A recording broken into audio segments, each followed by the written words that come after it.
G'day and welcome back to Torment, Tides of Ranmenera.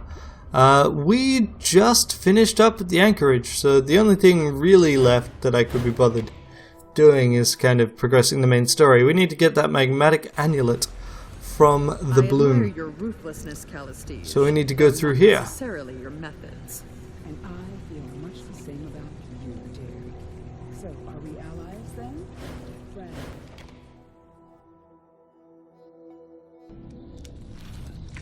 Okay, so this is where we needed to head to get to the magmatic amulet. So that's where we're going.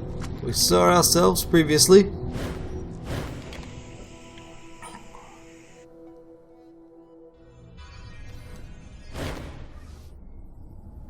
You emerge from the portal onto an alien world. The air is thin and bitterly cold. The sun is a tiny white globe in the sky, casting dim light over a landscape of crystalline beauty. You see no sign of organic life, only glittering crystals in every direction. Well, this place sparkles like a very sparkly thing, and I mean that as a compliment. Of course you do, Aridus, because you're an idiot. Now, let's see what this does. Where are we? Where am I now? The stars in dizzying profusion appear in your vision, in numbers so great. Yeah, we already went through some of that. The point resolves quickly. A single dim white star hovering in relative isolation. 5 orbs circle the star, and the cortex focuses on the fourth, a crystalline sphere with a somewhat elliptical orbit. The world is unmistakably the Ascension. From here you can see it's regularly shaped, with strands of crystal growing high into the atmosphere, spaced at specific intervals, with patterns you can almost but not quite grasp. You're on the world known as the Ascension of Kexlianish. Strange crypt. Yep. How far is this from the ninth world? Calculating. The image returns to the massive stars, and it draws a line between this and another one on the right side of the image, 30,000 light years away. Yes. I'm going to do that anytime we go to another planet, by the way, in case that isn't obvious. So we've got to go this way. There's some person up there, Doran.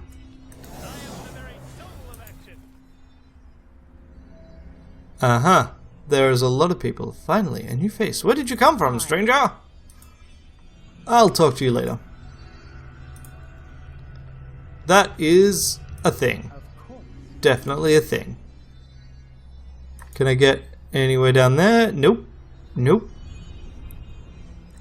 Nope. Alright, so now we need to talk to people. Doran or Asclarian? Doran is the closest, so we'll talk to Doran. This tall, weathered man nods to you. He holds himself stiffly, as if something will crack off if he moves too quickly.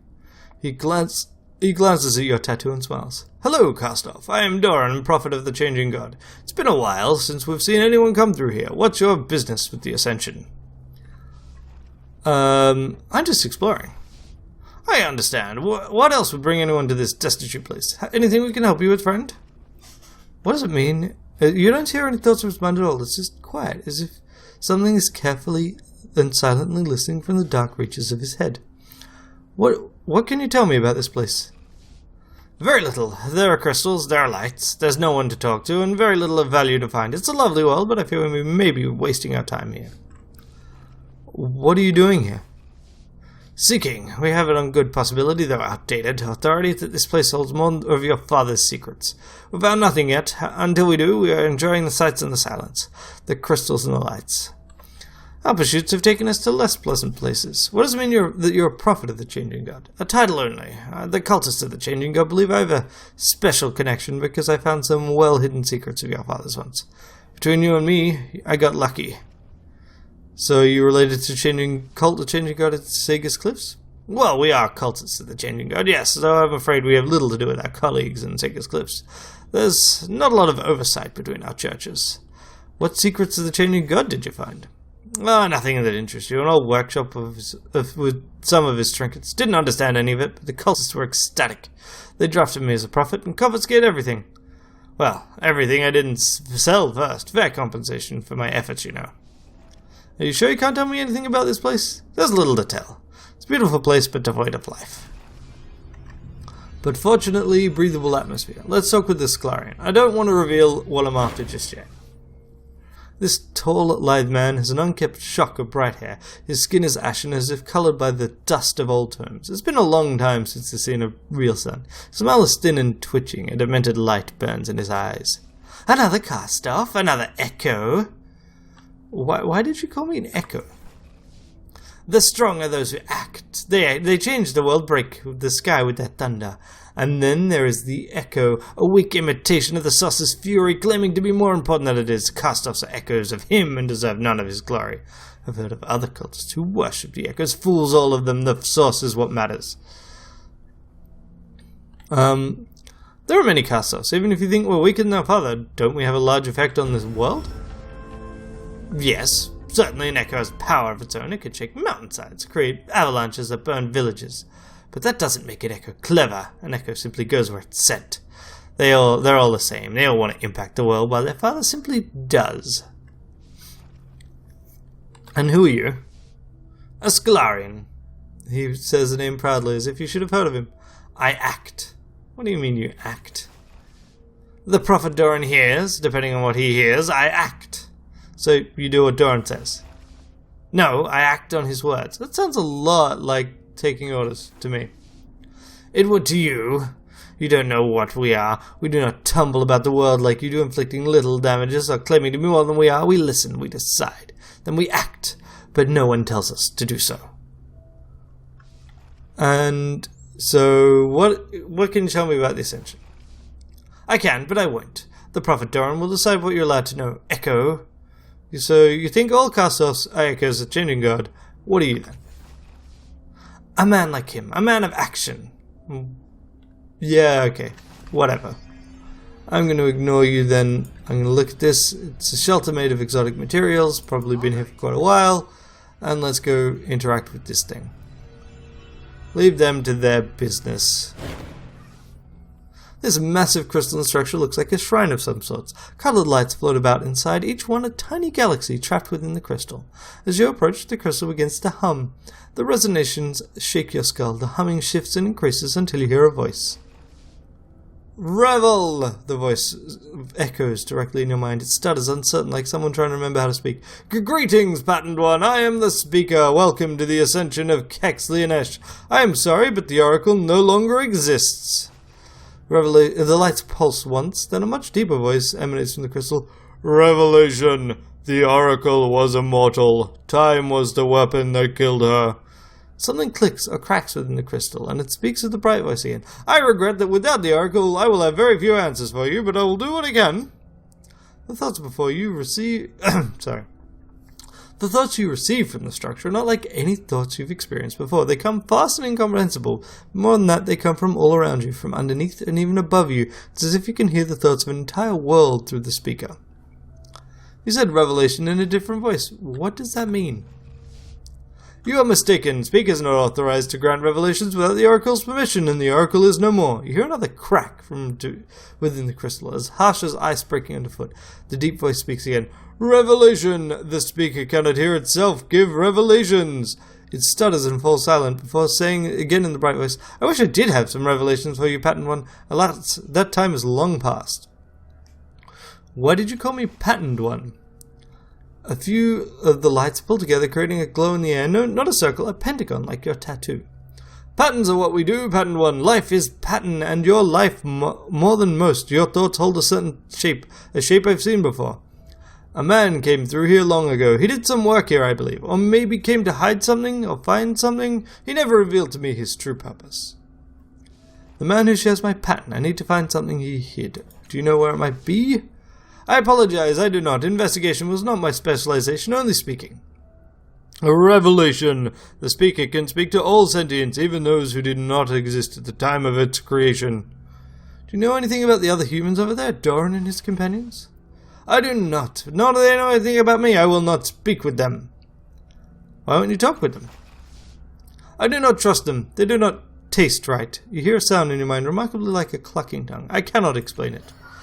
Revelation! The speaker tastes a strange pattern to one of the humans. 2 patterns of thought where there should be 1. Can you read my thoughts? No, but I can taste them, among other things. That's how I know to speak in your language. What What was the oracle? You are standing on it, or what remains of it. The Kexlianesh built the oracle to answer the most difficult questions of existence. Then the Leonish left. The oracle remained for 100,000 years or so, before it broke down, I suppose. All that's left of the oracle are the Phobits. Revelation! The Phobits were not always sentient. Cogitation. Would they become so if the oracle had not chosen disintegration? And what does it mean you're the speaker? My title was once Speaker for the Oracle of Kexlianesh, it says the name with soft reverence. I heard questions from pilgrims, relayed them to the oracle, and conveyed the oracle's answer via revelation. I gave wisdom to the entire world. Now I speak to no one, and have few answers to give. Revelation! When the speaker dreams, it dreams of weeping. Sometimes the tears are made of light, others tiny black gems. And what happened to the Leonish? I do not know. They left one day, abandoning the Ascension entirely. Perhaps they ascended to a higher form of life. In any case, they did not need the oracle anymore. What are Phobits? The lights dance within the crystal in a manner you can only interpret as proud. We are the Phobits, the sparkling lights you see inside some of the crystals. If the oracle was a brain, then we were its neurons. Each one of us had our own job, our own specialization.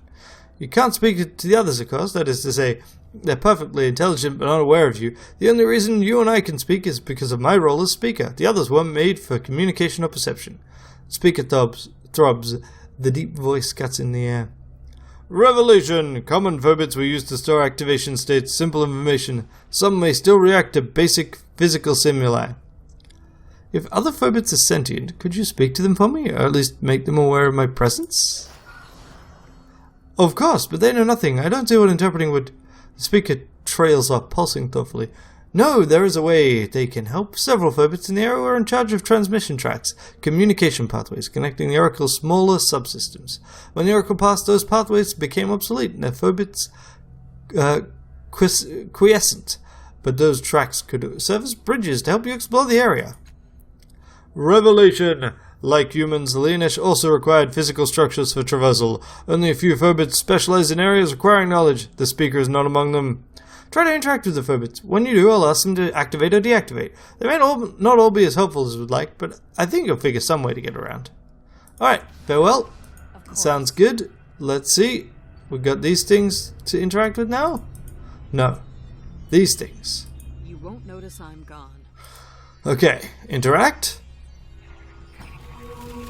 Oh look, it's a bridge. Looks good. And then the dark one?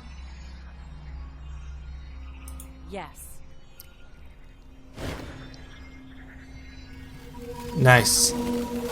I approve of this, creating bridges for me. And then let's get whatever's here. Whatever's here, come on, gimme. Yep, healing items and shins. Fine. This crystalline structure is distinct from the others. It looks older, more fundamental, but by no means basic. It's one of the more complex structures you've seen in this place. Large portions of it glow, emitting a soft, rumbling hum you can feel in your chest. Blurry lights flit across the surface of its largest gems. Are you a Phobit? A wave of force pulses out from the crystalline structure. Your body shudders with the impact, even though you can't hear anything. Can you speak? Crystal releases another single pulse, jolting your body. You get the strong impression the pulse means yes. The Phobit's not like any other you've seen. It doesn't have the communication qualities of the speaker, but it's trying to talk to you nonetheless. What's your function? The glow dims slightly, and the blurry lights on the surface disappear. You realize they weren't lights at all, but images the Phobit was trying to show you. When they reappear, they show a flat crystalline plane, then one by one the shards emerge. They bud and sprout in the shape of other Phobits. As you watch, they continue growing, creating ridges, walkways, stairs. In one corner, you see the speaker flower out of the crystals. In a matter of seconds, the entire region of the Ascension has taken place. The image before you, the Phobit built it all. This Phobit built it all. I'm looking for a circlet of dark hyaline material, the magmatic annulet. Have you seen it? The crystal pulses once, and an image appears of a human figure walking through the Ascension into a cave. The details are too fuzzy to make out who it is, but presumably he has the amulet. After a while, he leaves the cave. The images move quickly then, crystals growing and shrinking as time passes. Suddenly, the entire image shakes and the cave entrance is gone. When the entrance closes up, it doesn't look like a simple collapse. Crystals grow up from the ground, as if they're intentionally blocking the way inside. Why did the cave close? Violet light dims for a while. An ominous pulse shudders through your image. An image appears of some multi-legged clawed creature you've never seen before. Show me the creature in the cave again. Okay, and it's devouring crystal shards. You closed the cave. Can you open it again? Yes. Yes, it can. You feel the ground open and the crystals have unblocked it. Excellent. Farewell. Okay.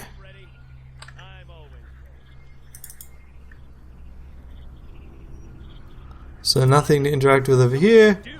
I guess that's our cave entrance. We'll grab this stuff. And then we'll use this, which will allow us to get this stuff. Because that gap will cover. Yep. I'm going. I'm good at predicting these things. And so we grab these items, which is just some more shins, and we go in the cave. Where we will need to deal with something. Guarding the amulet. Because that's definitely the shape of things. Have you seen the striations in these crystals? How they've grown? I doubt this is natural. Yeah, almost certainly not. And why are there barrels of stuff? Alright, we'll keep getting stuff. I am the very soul of action. Ready. One moment, and it's done. On it. Okay. So we keep exploring the cave, but there's got to be something to this. Okay, Thinker's Cap. It's a bonded item artifact, increases our intellect edge, but reduces our intellect pool. Okay. If I look at my items, I'd rather have increased perception. Would I rather have this? Probably not, actually. Okay, so I think I'd rather have the edge. Let's just continue to build that edge. I definitely need to use the Matcasters at some point. This is not what I want. Where are you? You must be towards the top then. There he is. There we go. And then you must have gone further down. Does anyone lack a bonded artifact? Yes. Makina? I think you could do with that, actually.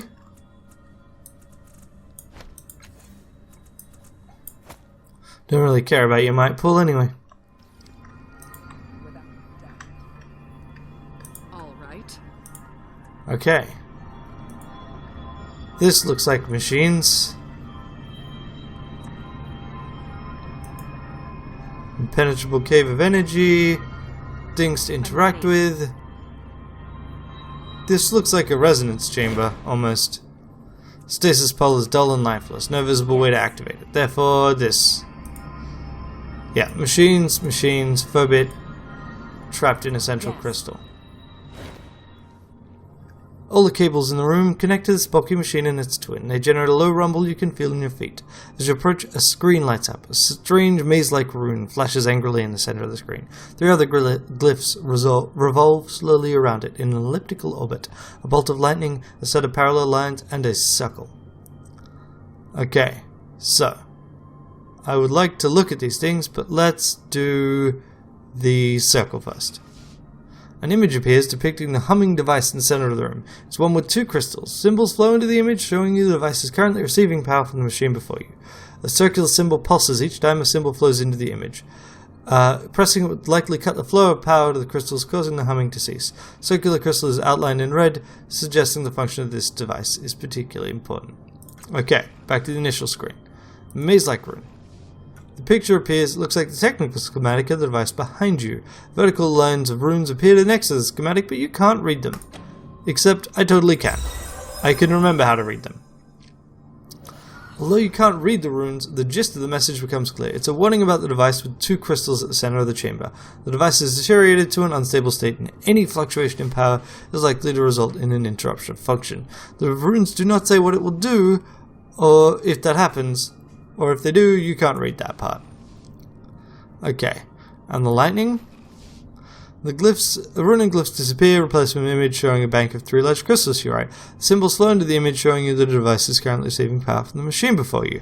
And then you got the circular symbol, return and then parallel lines. An image of the pod appears in it. The pod is dim. A circular symbol sits next to it. Press the dim circular symbol. Both the symbol and the pod light up on the screen. The circle symbol pulses in time with the odd symbols that march into the image of the pod itself. Noises mean that the pod's doing something. Okay, let's interact with the pod. Okay, rings of energy pulse around the stasis pod. There appears to be nothing inside it, but a control interface hovers a few centimeters off the surface at one end of the pod. Surprisingly, the words on the interface are written in the truth, and you can understand them. There are several options, but most of them are dimmed out. Only two functioning options are check status and access data. We'll start with check status. Stasis pod empty, self-diagnosis failed, can't open the pod. Data integrity 67%. Access data. A list of records appears. Several of them are crossed out with the word corrupted next to the name. Most of the functioning records are mundane, like system integrity results or lists of lab equipment. Have we got experiment notes? Let's start with the first experiment then. An unfamiliar male voice reverberates throughout the room. Preliminary investigations at Mazov was correct. The crystals of the Ascension bear the properties required to complete the resonance chamber. The amulet proved invaluable in reaching this place, and may have other uses besides, so it'll be some time before I can return it to Dracogen. Much more experimentation is required before I can know for certain whether the Ascension holds what I seek. Yep. Okay, the secretions of the crystal vore are one of the few substances I've found that can eat through the living crystal of the Ascension. I've had several large larvae brought here for that purpose. Dracogen exudes patience with regard to the amulet, but I've dealt with other Dracogens before. He will only remain patient for so long, and before he decides I've cheated him. No matter, I fear the sorrow more than I fear them. Third experiment note. I have several experiments running simultaneously while I wait for the crystal to grow. True to their name, the crystal vores have proven quite adaptable to this environment and invaluable in this part of the process. The Ascension natives may well prove useful. I ignored them initially, for though their speaker is capable of coded communication, it's proven useless in providing any real information. However, I've seen other natives accomplishing some remarkable feats with the crystal itself, so I captured one for study. We'll see if there's more I can learn from it. Several of the crystal vore larvae hatched prematurely and escaped. It's unclear how this happened, but I suspect someone came looking for the amulet while I was buying supplies in Sagas. No doubt they tampered with my machines in an effort to find it. To prevent further sabotage, I've placed the amulet and the remaining larvae behind an energy field. The power generator can open a field, but it now requires a passcode to ensure there's no further tampering. I'm not foolish enough to record that sequence here, but should something happen to me, such that I forget, the 3 geodesics through the Berry Center are the key. This voice says nothing more. If that was meant to be a hint, its meaning is unclear. Perhaps it will make more sense when looking at the generator itself. Fifth experiment note. The escaped crystal vores are growing and breeding. They now constitute a serious threat to my work. I built in a device to emit sound waves at a very specific frequency, lulling the creatures into dormancy. So far it seems to be an effective countermeasure, but I shall have to be careful to keep careful watch to be sure. I must also make sure that the power generator does not experience any interruption, lest they wake. And the sixth experiment note, this will be my last entry. Dracogen's patience is worn thin as I knew it would. His agents are outside and will no doubt break through my defenses momentarily. If they do, I'll have to abandon this body. I don't know when I'll be able to return, but I am... The voice cuts off. There's no more of this entry. And then this one, the voice on the entry is the same as the other entries, but none of the confidence from before. I don't know what's happened. I work in this cave, surrounded by angry men demanding something called an amulet. Don't know what it is, but they attacked me. I don't know what to do. I fought back, I killed them. The blood, it's everywhere. Some of it's mine, but most of it... I found these notes afterward. I was trying to figure out what happened to me. I couldn't figure out how to retrieve the amulet. But those men were sent by someone called Dracogen. Don't know what any of this means. I'm going to find out, but I'm leaving this message in case I don't make it back. I don't know who will listen, but well, I figured I should leave something in me here, just in case I don't get very far. Okay, leave the pod alone. So that tells us that. If we look at these... So here's our power generator. And so there should be... There was some clue that I didn't quite understand, honestly. Try to figure out the key to unlocking the force field based on the clue from the experiment notes. Easy. The 3 geodesics through the very center of the key. Watching the glyphs revolve around the central room, the meaning suddenly becomes clear. The symbols increase and decrease in size as they move around the rune, traveling more quickly when they come close to it and slower when they're farther away. They aren't revolving, they're orbiting, and the rune is the very center. The definition of geodesic rises from the depths of your mind as well. It means a great circle track, the shortest line between 2 points on a sphere. On a hunch, you draw a line from the center of each of these symbols to the others. Curving the line through the rune in the center. The symbols stop orbiting. Lines appear where your finger drags across the surface. Soon you have 3 curved lines connecting each of the symbols. 3 geodesics run through the same very center. The interface disappears, replaced by an image of some kind of field projector. Triumphant, you cut the power to the projector. Across the cavern, the force field deactivates.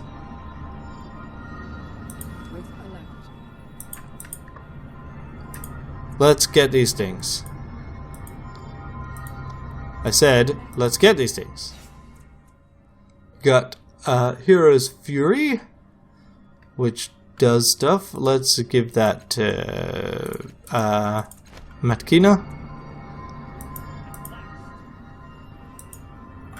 Oh, you're kidding me, right? Okay, now this Devouring Shell, another cipher. It gives a bunch of armor. Yeah, we'll give that to Eridus. Now we can interact with this other thing. Nestled among the crystal formations is a steel pod. Cables pass in and out of the pod, glowing with energy. As soon as you're within arm's reach, a shining interface symbol materializes in the air between you and the pod. There are a few strange symbols arranged in a circle around a filigreed pentagon, similar to the tattoo on your forehead. Touch the symbols around the filigreed pentagon. Nothing happens. Touch your own tattoo to the center symbol. As you draw closer, the filigreed pentagon glows more brightly. Your head becomes warm, but not uncomfortably so. When it touches the light, you feel a small amount of energy flow out from you. The cables on the pod pulse quickly, and the top of the chamber opens with a hiss.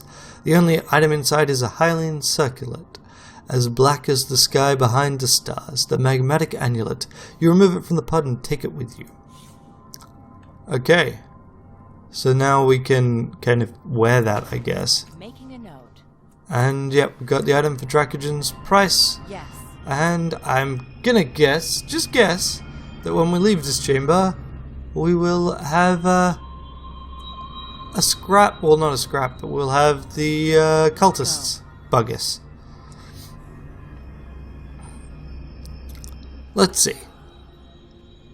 Look out, villains! Trouble coming your way. Damn Skippy. Trouble, big trouble.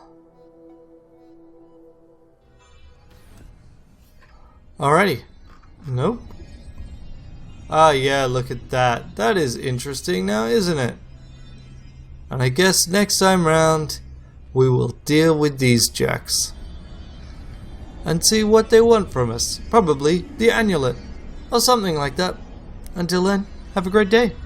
And if you've been watching, please, we've got the like button, the subscribe button. Both of those would be great if you were to make use of. See ya!